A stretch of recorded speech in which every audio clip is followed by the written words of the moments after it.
Welcome to another edition of the Fresno City Football Report. Yeah, back here with the head coach of the Rams, like always, head coach Tony Cavilla. Coach, thanks for coming by today. And you've brought another one of your coaches today. Yeah, one of your longtime coaches on staff there with you at the Rams. Tell me who you brought today. Well, we got Lindell Hawkins here. He's been with us for 15 years, and he's any way you slice him, he's Ram football, and it's going to be great to listen to him today. Del, thanks for coming by. Everybody calls you Hawk, right? You're the defensive line coach for the Rams. You've been doing it a long time. What has kind of made this a good fit for you at Fresno City? When I never thought I'd be at this level coaching, number one. I always thought I'd be a high school coach like my father. And I was out in Tranquility as a head coach, and I get a call from Coach C, and went into the office nervous, not knowing what was going to happen. And by the time I left that day, I pretty much took the job when we were going into spring, and I had no idea what it would entail. But 15 years later, it's where I want to be, and best of both worlds of coaching at the high school level and the higher level, because you get to recruit guys and you get to help guys get out. And then I also love the impact at this level, being able to truly help young men find their way in life. So it's just cool because I never dreamt of being at this level, and I've been here for such a long time, and it's been a blessing for me. So, yeah. Coach Cavilla, before we get into kind of what you guys have in store this week, it's state playoff time. This is an important time of year. Just give me a quick thought on what somebody like Coach Hawkins means to a program like Fresno City. Well, it's when I hire coaches, we hire men that want to be able to have the ability to lead and make people around them better. And X's and O's can be taught. You can learn X's and O's. We can teach you everything you need to know about how to coach at the college level. But you have to have strong people. You have to have strong individuals that, you want the position group to want to please the position coach. And I tell you what, our D-line every year, they want to play well just to make Coach Hawk happy, and he's like a horse whisperer. He doesn't yell too much. Sometimes he yells a little bit, but mostly he's soft-spoken coach. He's very technical, and those kids will do anything for him. And at our level, that's really important. Really, pretty much at any level of college football. The position coach is the head coach of that position, and they gotta provide great leadership there. Yeah, these kids a lot of times, obviously, have a great relationship with all the coaches, but it's really that position coach, I think, that really has that strongest connection with them, and you hear them talk about it all the time. Coach, we'll get back more into Dell's story and what you do on the side and kind of the challenges of Fresno City College football. But I want to ask both of you guys, and I'll start with you, Coach, about this week. I mean, this is a big week for you guys. You're coming off a bye week at the end of the regular season. The entire junior college community there, the entire state gets a bye week before the postseason. Only a certain number of teams make it into the state playoffs, just 6 from the north. You guys are in as the 5 seed, so you play in the first round against City College of San Francisco. Noon kickoff on Saturday. We'll have it for you on 940 Kino, the radio call, if you want to tune in. All right, Coach, it's state playoff football time, right? I'm sure things get amped up a little bit, the intensity, right? Yeah, but we're gonna keep a level head, and we're gonna do what we do. We're gonna practice hard, practice smart, and then we're going to go up there and play our best football. It's really funny. After the game we played a few weeks ago, I never thought I'd step foot on that campus again, and actually said that to some guys. I said, I'll never have to come back here again, and sure enough, we got the bid. But I like where we're at. I like our spot. I think being able to schedule really good teams early helped us with the RPI, just like it did last year, and that's really important when it comes to seeding and that type of stuff in the playoffs. So 5th seed, I'm happy with it, going against the number 4 seed at their place. If we would have maybe got a win early against San Francisco, we might have been the 4 seed and got the home game. But we know where we're going. We've been there before. We're a better football team than we were when we played up there, but so are they. They've improved tremendously also. So I expect it to be a great junior college football game. Yeah, you guys met during the regular season, tight affair, as so many of these junior college games are. 29-28, City College of San Francisco ended up winning that game. You guys attempted a 59-yard field goal on the last play of the game that for a minute I thought might have the distance and might have a chance. Liam Peterson was just a little bit wide left on it and a little bit short. There was a late lead in that game, Coach Hawkins, for 28-23, and I've heard Coach Cavilla say that unfortunately San Francisco went the length of the field there, in the final 2 minutes or so to take the lead there. Yeah. How much does that sit with you as a defensive coach? As a defensive coach, it's tough, man. But the reality of it is after you go through something like that, you get back in there on Sunday and you put on that tape and you watch exactly what transpired.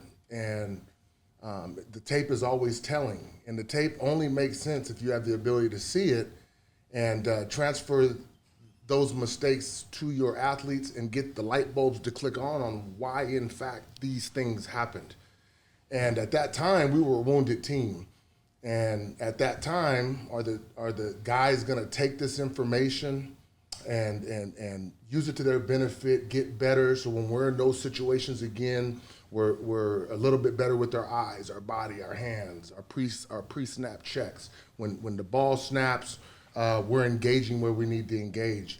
And at that time, were they going to do all those things, or were we going to start to lose them and they would be frustrated? The reason why I'm so excited for this challenge against San Francisco is since that week, we've continued to get better. We've stayed the course. We've continued to get better. We've continued to coach. No one panicked. Here is what happened. This is why it happened. Do we have the ability to make these fixes? And very proud of the guys and the coaches for sticking together and not panicking, man. Staying the course, seeing what it is, make the adjustments, and just getting better each week. And I believe that our guys have done that and put themselves in the position to be where we're at. And so now it's going to be fun to go out there and get another shot at them. Hey, I'm looking forward to watching it and broadcasting it on Saturday. And you kind of referenced it, Coach, but this team has gone on quite a run here to end the season. At one point, Fresno City, you guys were 2-4, and things weren't looking, they were looking a little bleak at that point as far as getting into the state playoffs. Finished the season off with 4 straight wins, including, a dominating performance at Reedley to close out the regular season in the rivalry game. And it seems kind of appropriate in a way, at least to me, someone who kind of spins stories in the media, that Coach C is going to San Francisco in the state playoffs. He has said that you're kind of the number cruncher when it comes to the state polls and the rankings during the season. I'm not sure if you're aware or not, but obviously Coach C's, it hasn't been a great spot for him over the years. He's kind of been one of those monkeys that he couldn't get off his back. Yeah, I've been with him for 15 of them. Yeah. And so, it'd be really cool, wouldn't it, if you could go up to San Francisco in this kind of setting and get a win in his final season? That would be unbelievable. And I have no doubt that that's exactly what, we're going to do. And I believe that it will just be a huge piece of the story as he is, retiring and moving on from Fresno City College football. So what a way to let him go out is to go up there and, put a game together and hopefully get a chance to move on and go play San Mateo. Yeah. Coach C, what do you use this bye week, this late in the season for? What do you throw in some new wrinkles? Do you just kind of refine what you've been working on all year? And I'm sure it helps guys get a little bit healthy. Do you kind of take it easy on the guys, give them a week off? How did you approach it? Well, before I answer that question, I forgot that I was retiring until you brought it up. So it means the retirement thing really means nothing to this team. It's just a matter of getting this team ready to go on to the next round. So besides that, yeah, during the bye week, we do refine some things, we correct some things. It's a combination of trying to get back to fundamentals that sometimes you don't get to be able to do during game week, and in prep for upcoming opponent, which is San Francisco, and some of the things that they do that we gotta be aware of. so it's a combination. But we do some fundamental stuff. We do a lot of good on good work. We've done a little bit more 11 on 11 type stuff this bye week than we've had in the past, which I think is good. And then we give kids a chance to just step away for 2 days and get their bearings, catch your breath a little bit. Today, when they come back, they're going to be energized, and I think we'll be ready to go. What do you learn from that first game that you can apply to game number 2 this season against City College San Francisco? Well, we know their players. You know, we've already tackled their players. We've blocked their players. We know. You know, when we watch, sometimes when you watch on film, you're not exactly sure how this guy is going to play in real time, and we've already seen them, but they've seen us also. So, but that is one thing, and number 2, you're going up, and you're one and done. So, it's a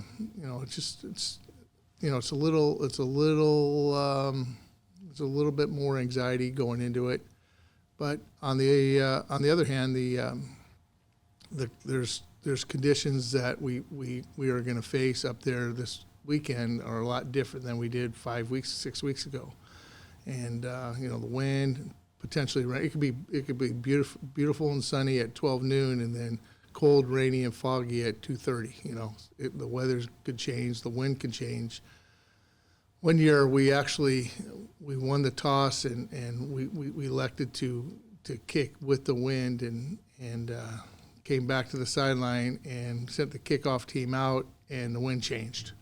And we actually kicked. We actually had a kickoff where he kicked the ball. On a kickoff, it only went 15 yards and actually came back. Wow! Because the wind was so strong. So, those conditions are great. Thank God we got some rain today, and we got some cold weather coming up here this week that it's going to help us adjust a little bit to those conditions. But I just think this is it. We got to play well, and I think we could take the way this team's playing right now, the confidence that we have. This team is ready to take the next step. Yeah. And, your offense put up 77 points last time out against Reedley, which tied the school record. When you watch that film, probably took a while to go through all that film. Just marking down all the notes from that game was kind of wild. 11 touchdowns scored in that game. You've been playing 2 quarterbacks mainly for a majority of the year, been rotating Yajae Vance and Christian English, and it seems like it's, kind of finding its stride, I guess, in a way that maybe the guys are used to that role and they've grown accustomed to it. And, sometimes it takes maybe guys a little bit of time to get comfortable with knowing that they're going to be splitting time at a position like that. Have you kind of seen that those 2 guys are really embracing it and they're kind of feeding off each other? Oh, absolutely. And their attitude about it has been, 100% positive. A lot of times when you change a quarterback in the middle of the first half, or after a series, you got a kid hanging his head or a kid getting frustrated. Even when Christian comes in the second quarter, and then Yajae starts the third quarter, and Christian's fine with it. It's just they're just like. They're in the routine now. They understand how it's going to go. It takes a little bit of pressure off them, and it really gives a chance to really open up offense, because each of them have skills that are different, and to be able to do some things with 2 quarterbacks and not miss a beat on offense is, I think, a really good thing. Coach Hawk, let me ask you about that defense. Fresno City's kind of hung their hat on defense over the years, and I remember last year's defense was just really dominant. And this year's squad, I think early in the season, you guys were giving up some points, but as the season has gone on, it seems like you guys are progressing on that side of the ball as well. What have you seen as the defense as a whole that kind of gets you excited about what they're going to bring to the table at San Francisco? Well, since the beginning of the season, our defensive staff has talked about how tremendous this group of defensive players can be. We're really young, and a lot of the young men, it wasn't about how fast they can run or how strong they are. It had more to do with their football IQ and understanding the game within the game, understanding how schemes come at you and how you fit based on the defense we're calling. And so early on, we struggled in just getting in the correct alignment with our strength call. And as time's moved on, we've gotten better with all of those things. When offenses come at us with these motions and formations, and we have to have checks from the back end to the second level to the front. Things were slower in the beginning of the year just because guys' heads are spinning, and I think that through the course of the year we've gotten these guys to the point where we're clicking a lot smoother. Guys are understanding and seeing what they need to see and make the right checks to put everybody in the right position. So I think that's been our evolution. It's never been that we didn't have the guys to do it. It was the mind to be able to, their ability to understand the game within the game and play it cerebrally, and I think that we've done a good job as coaches getting them there, and I think that the players have done a good job trusting the coaches. Because if you're a player that just doesn't understand that, you probably think to yourself, what are they talking about? What's the importance of eyes before snap? It's everything. I mean, if you don't have that, you're already a step late. The offense has the advantage. Yeah. So, that's... And especially when they've never had to do stuff like that before. Coming from their high school, maybe they weren't coached that way. So everything was new for them early. Yeah, early, yeah. And I feel like I feel good about where we're at. No, I do. Well, that's one fun thing about doing this show each week and having the players in on a weekly basis. I remember we had Jack Nelson in here, one of your defensive linemen that you coach, and Jack just seems to play the game with an incredible motor. But when you talk to a defensive lineman, interior defensive lineman like that, you were an interior defensive lineman, right? As well at Fresno State. Forgot to mention that Lindell, of course, played from 99 to 03, right? Yes. As a Bulldog on those great Fresno State teams. But getting to talk to the players about what goes into playing their position, because, as fans sometimes we just see offensive linemen and defensive linemen and we just think they're just plowing ahead, just hitting the guy in front of them. But there's so much more that goes into it, right, Coach? Yeah, a lot more that goes into it. I'll give you, for Jack, for example, I mean, he's a motor guy. He's going to hit you in the face, but there's times where you can't just get vertical because you're going to cause two levels on the line, which gives cutback lanes. So he has to understand when he's able to take it and when he's not able to take it based off of the scheme that he's getting. And that's very hard to teach just on the board. It's something you have to teach. They have to go out and fail. We have to watch it on film. And then you have to motivate them that when we go to practice today and you get that look, you have to master this. This is how you master your craft. And that's just one play in one call. So, right, it's mastering all of our calls versus multiple offensive schemes and understanding how you fit, because we're not just running around. There's a lot more to it. So. No doubt about that. And let me just ask you real quick about a couple of your guys, and maybe you can kind of sell the next level on why they need to, give this guy an opportunity. I mean, Jack's one of those guys that I feel like wherever he ends up, he's going to make an impact. Yeah, they'll get a gem with him. Yeah, they're going to get a gem. I mean, if it ends up as a scholarship guy or even as a walk-on, I don't know what opportunities he might have, but he's one guy that stands out to me on that defensive line. Of course, you're hoping to get opportunities for all your guys, but Jack's kind of stood out to me with the way he plays the game and then the amount of times he's just around the ball, it seems like. And then big Elijah Williams as well, another defensive tackle. I think it just, he looks good coming off the bus, right, Coach? Yeah, both of those guys on our interior are phenomenal. Between those two and Alex Aldana are kind of the three guys that we roll in the middle at nose guard and 3 technique. And so they've been taking the majority of the reps, and we have a couple other guys that play within the role to make sure that we could sustain long drives and stuff like that. But Elijah's very proud, very big, strong, physical. If he was in here right now, everything we just talked about the game within the game, he would smile and tell you, yep, he's still learning that part of it. Yeah. But the growth that you see from the time he got here to now, it's unbelievable. The things that he's doing, the plays he's making, and not just making them because he's big and strong, making them because he's in the right spot and doing what he's supposed to do. But I think Elijah's going to have a great future. I think he finishes this year off strong, and just my opinion, my belief, we're going to see him sign somewhere. And then with Jack Nelson, he still has another year potentially with us. Yeah, that's true. Unless he got out. But I believe that he as well will find a home somewhere. Somebody's going to take Jack. I'm telling you. We've talked about it, Coach C, before. Jack, they're different positions, but Jack kind of reminds me of like a Cam Braca type, right? Cam played with a tremendous motor defensively. He was a safety at Fresno City, now starring senior captain at Fresno State. It's going to be an emotional week for Cam Braca, being senior day for the Bulldogs. But yeah, Jack's one of those guys that I think is like the classic junior college gem that, you know, you in high school maybe didn't have all the measurables to get that D1 offer, but after a couple years developing at the junior college ranks, I mean, he's going to be on his way. What has impressed you about Coach Hawkins? Coach, when you watch him coach, I know he's a special education teacher at Kerman High School on the side. I've interviewed Coach Hawkins a few times for stories over at Kerman over the years.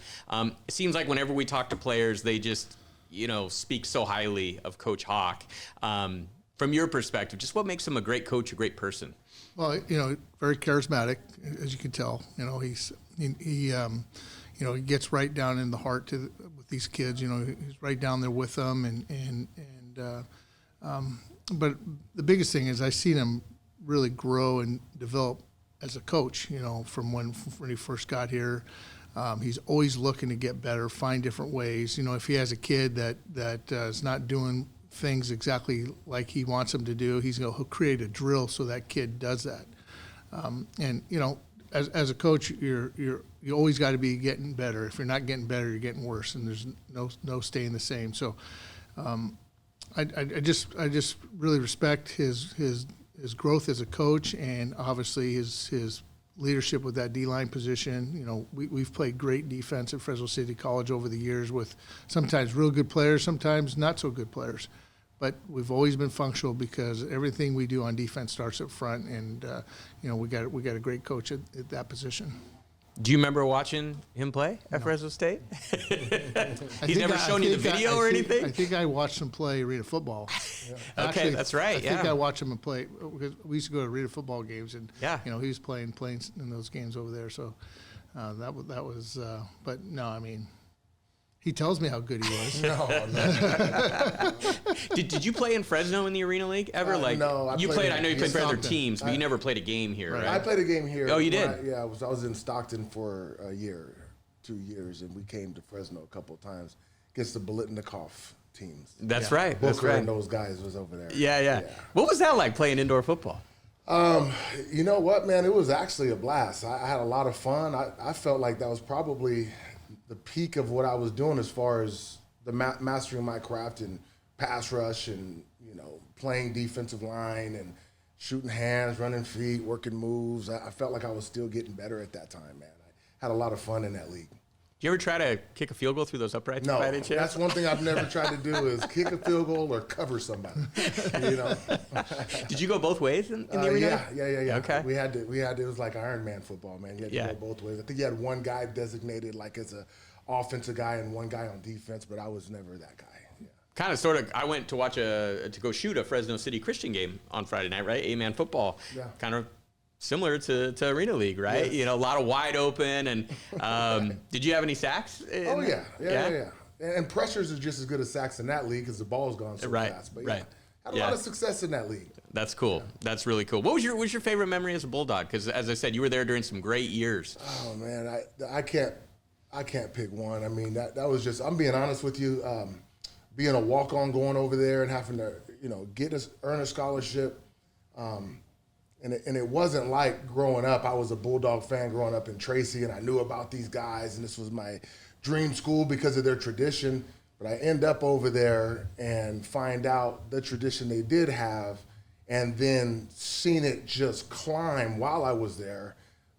It was an amazing, amazing ride. Memories I'll never forget. Lessons, so many lessons I learned that helped me become a better father, husband, and coach through that program that I was a part of over there with Coach Hill and those guys. List off the quarterbacks that played there when you were there. So, first year, redshirt freshman year was Billy Volek. Okay. NFL. Then Dave Carr for 2. Top overall pick. Then Grady came in and Paul Penninger. Okay. Yeah, Jeff Grady, right? Jeff Grady. Who now good high school coach. Yeah, actually his team played Central East in the state championship game last year. Interviewed Coach Grady after that game. Former Bulldog quarterback. Yeah, you were there for some cool times. Were you on the goalpost after that win over Oregon State? I was on the field. I wasn't on the goalpost. Yeah. I don't think that goalpost would have survived if you got up there, Coach. Done. Yeah. What are the challenges of, we mentioned that you're a special education teacher on the side. I mean, junior college football, right? Especially when you're an assistant coach. I don't think anybody's in it for the money, right? At this point, I mean, you got to have the love for coaching, don't you, to kind of put the amount of time that you put into something like this. And what are the biggest challenges with just, going through life, and juggling everything? You got a job on the side, you got a family, all that stuff with being a junior college assistant coach. There's a lot of challenges, but I'm going to be honest with you, man. From the time I wake up, I get to go into my ATP program that I'm a part of in Kerman, and I get to work with my group every day and teach life skills, functional skills, help those individuals with everything that I can.